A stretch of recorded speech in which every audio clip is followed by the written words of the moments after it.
de sommeil chez les femmes enceintes. Vous vous attendiez à ce que la privation de sommeil accompagne l'arrivée d'un bébé, mais vous ne vous attendiez peut-être pas à ce qu'elle commence vraiment avant l'arrivée du bébé. Maintenant, vous le savez, il peut être presque aussi difficile de passer une bonne nuit de sommeil quand on est enceinte que quand on est un nouveau parent. En fait, selon une étude réalisée en 2018, 78% des femmes connaissent des problèmes de sommeil à un moment donné, ou à plusieurs moments, de leur grossesse. Avec tout ce qui se passe dans votre corps et votre cerveau, il n'est pas étonnant qu'une nuit complète de repos soit si difficile à obtenir. Mais il y a quelque chose que vous pouvez faire pour y remédier. Nous allons ensemble ici voir quelques-uns des troubles du sommeil les plus courants, ainsi que des conseils pour les surmonter. Besoin fréquent de faire pipi.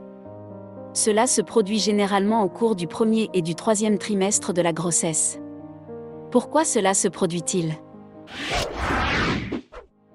Des niveaux plus élevés de l'hormone de grossesse peuvent vous obliger à aller fréquemment aux toilettes, jour et nuit. De plus, vos reins doivent filtrer jusqu'à 50% de sang en plus que d'habitude, ce qui signifie aussi une plus grande quantité d'urine. En fait, vous faites pipi pour deux. Au cours du troisième trimestre, votre utérus en pleine croissance exerce une pression sur votre vessie, ce qui augmente votre besoin d'uriner.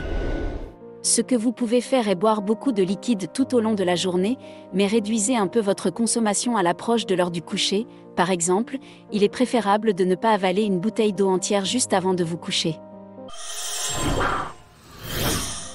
Lorsque vous devez vous lever, laissez une veilleuse allumée dans la salle de bain ou installez un simple variateur de lumière. Le fait d'allumer la lumière du jour peut vous réveiller de manière excessive et vous empêcher de vous rendormir. Inconfort général.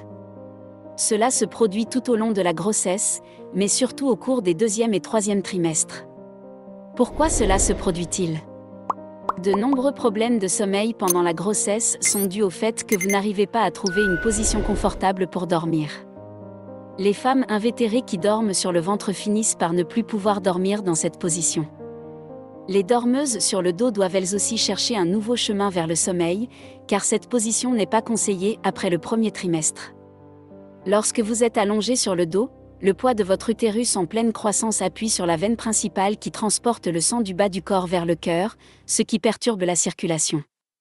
Comment y remédier ?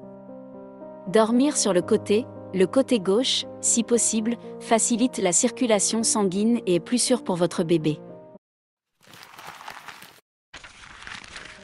Cela permet également de réduire le gonflement des pieds, des chevilles et des mains, car cela améliore la fonction rénale.